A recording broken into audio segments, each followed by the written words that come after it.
காவல் நிலையம் போக வேண்டாம், போனிலேயே எஃப்ஐஆர் போடலாம். தமிழக அரசின் அதிரடி அறிவிப்பு.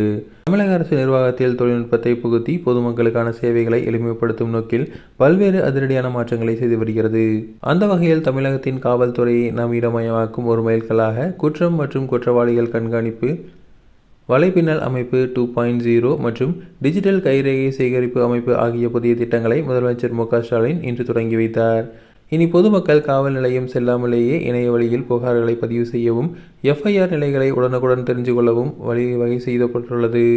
குற்றவாளிகளை கண்டறியும் வேகம் மற்றும் துல்லியத்தை அதிகரிக்க டிஜிட்டல் தொழில்நுட்பம் எவ்வாறு கை கொடுக்கப் போகிறது என்பது குறித்த விரிவான தகவல்கள் வெளியாகியுள்ளன.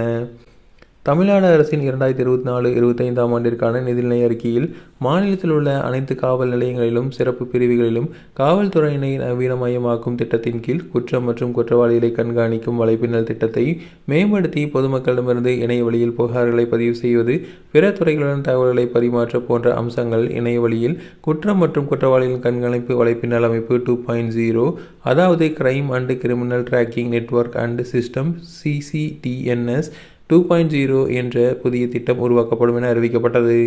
இந்த அறிவிப்பிற்கிணங்க வளர்ந்து வரும் தொழில்நுட்பங்களை பயன்படுத்தி 124.37 கோடி ரூபாய் செலவில் குற்றம் மற்றும் குற்றவாளிகள் கண்காணிப்பு வலைப்பின்னல் அமைப்பு 2.0 உருவாக்கப்பட்டு தமிழ்நாடு முதலமைச்சரால் இன்று தொடங்கி வைக்கப்பட்டுள்ளது.